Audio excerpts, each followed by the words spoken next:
언니야 막 레이블을 한다든가 막 이러는데 얘가 이거 우리 서툴었지. 우리가 TV도 안 틀었는데 보면 언니가 막 하던 걸 이제 따라하는 거예요. 그러니까 이게 어릴 때 보고 듣고 배우는 것이 습관적으로 나오는 거예요. 그러니까 입다가 어디서 자랐어요?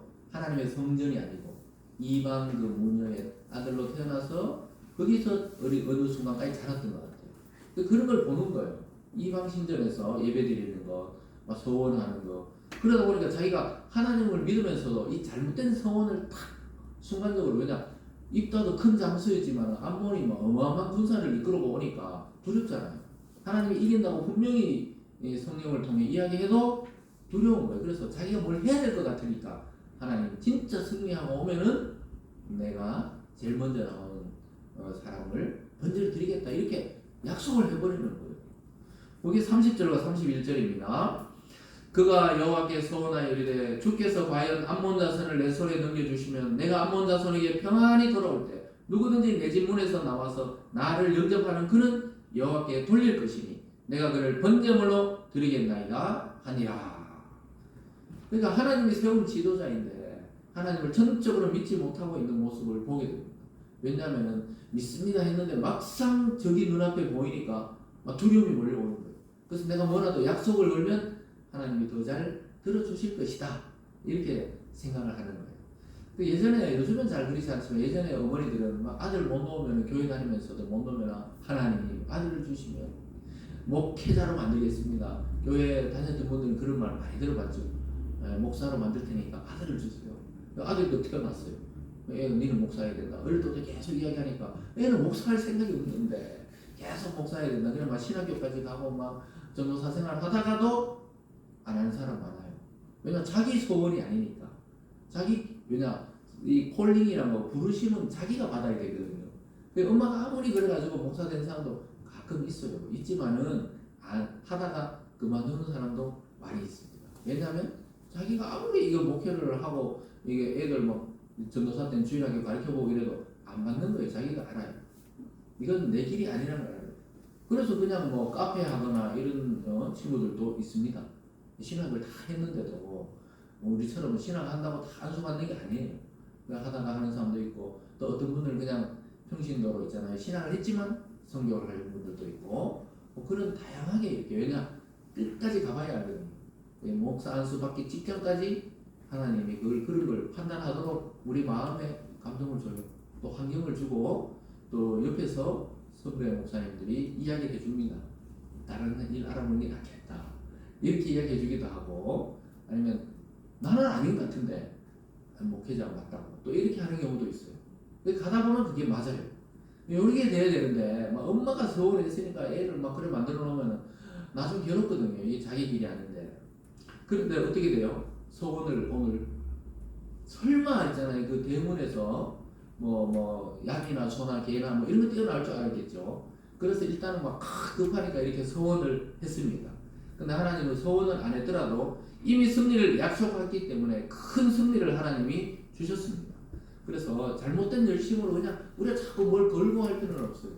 근데 우리가 그런 건 있어요. 마음의 소망을 품고 하나님, 내가 어느 위치에 아니면 어떤 일의 결과가 있을 때 하나님께 뭘 올려드리겠습니다. 아니면 내 인생을 뭐 1, 2년을 뭐 선교로 드리겠습니다. 이런 소원은 나쁜 건 아니에요. 그런데 지금 입다가 하는 소원은 하나님이 기뻐하는 게 아니에요. 하나님은 인신제사하는 문명이 다 멸망됐어요. 인신제사가 사람을 제사에 드리는 거거든요. 그 고대 잉카라든가 그런 문명에서는 사람을 드렸어요. 그리스에도 그런 게 있었고, 또 그런 문화들은 지금 다 사라졌어요. 사람을 제물로 바치는 그런 문명과 그런 제국은 지금 다 사라졌습니다.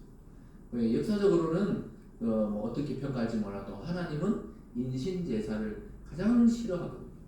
그래서 몰록의 제사에 보면 그 불을 통과하도록 하잖아요. 어쨌든 간에 하나님께서 큰 승리를 줍니다. 33절 끝에 보면 이런 말씀이 있어요. 이에 암몬 자손이 이스라엘 자손 앞에 항복하였더라.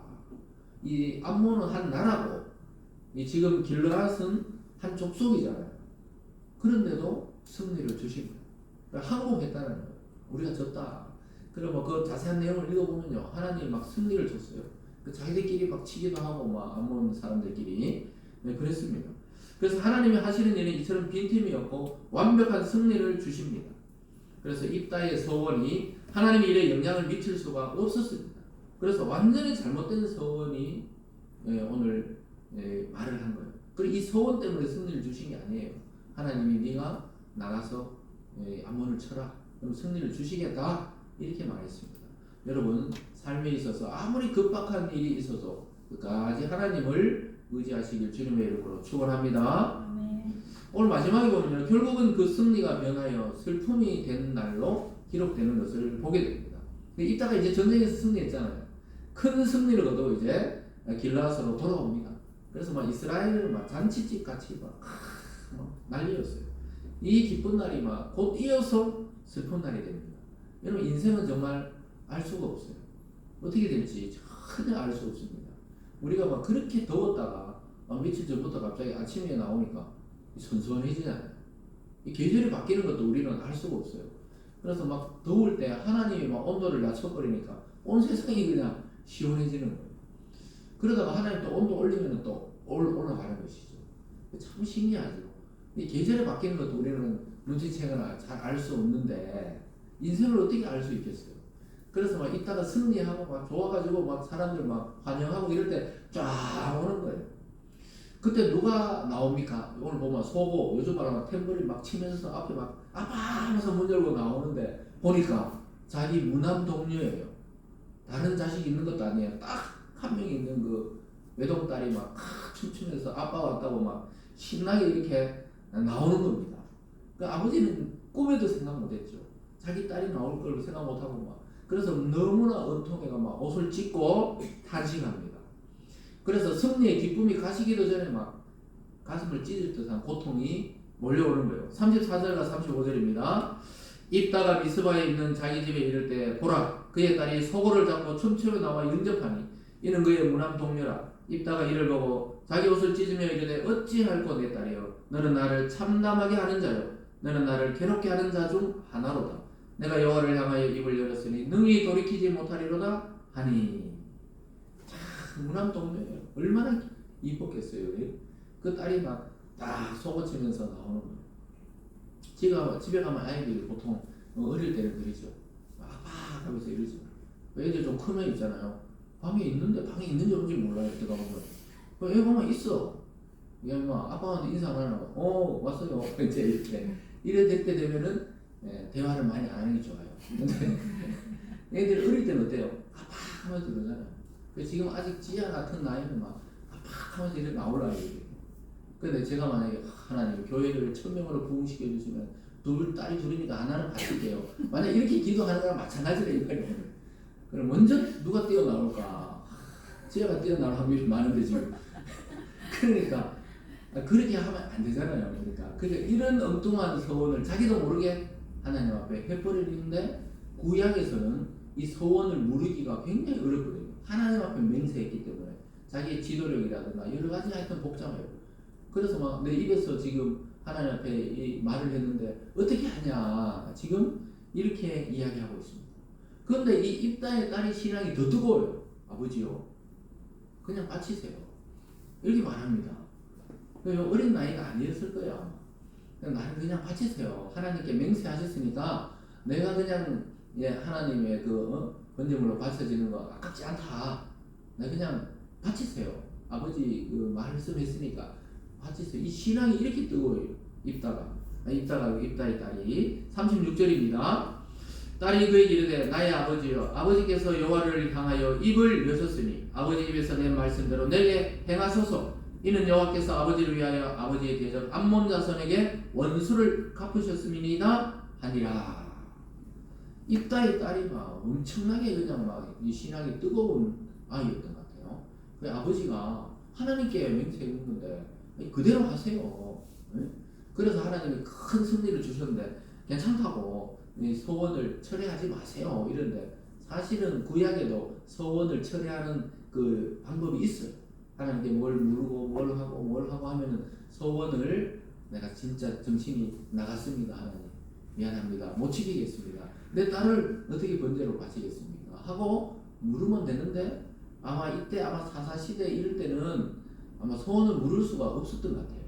그래서 이 딸이 잘 알고는 하나님께 말하는 거니까 나를 그냥 바치십시오 이렇게 이야기합니다. 근데 여기에 이제 두 가지 해석이 있어요. 이 원어를 보면은 딸을 진짜 죽임으로 번제로 바쳤다 하는 해석도 있고, 또 하나는 딸이 처녀로 평생을 살게 되었다 이렇게 해석하는 경우도 있어요.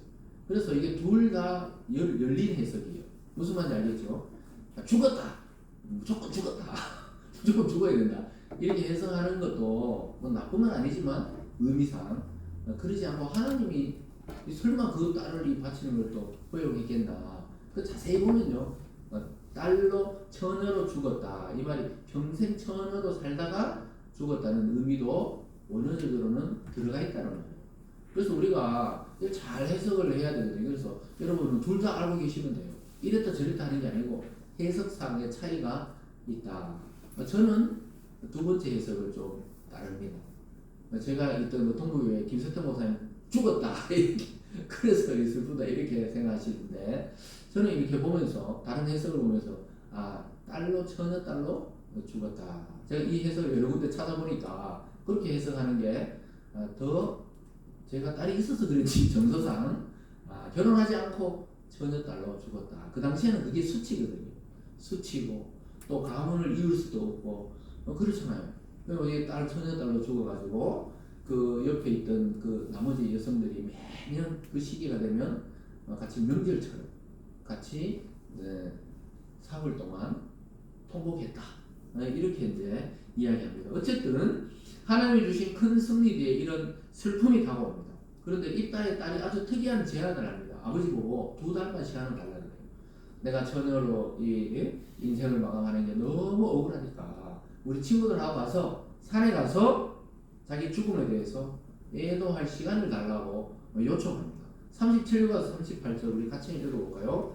37절 38절입니다. 시작. 또 그의 아버지에게 이르되 이 일만 내게 허락하사 나를 2달만 버려두소서. 내가 내 여자친구들과 산에 가서 나의 처녀로 죽음을 인하여 애곡하겠나이다 하니 그가 이르되 가라 하고 2달을 기한하고 그를 보내니 그가 그 여자친구들과 가서 산 위에 처녀로 죽음을 인하여 애곡하고.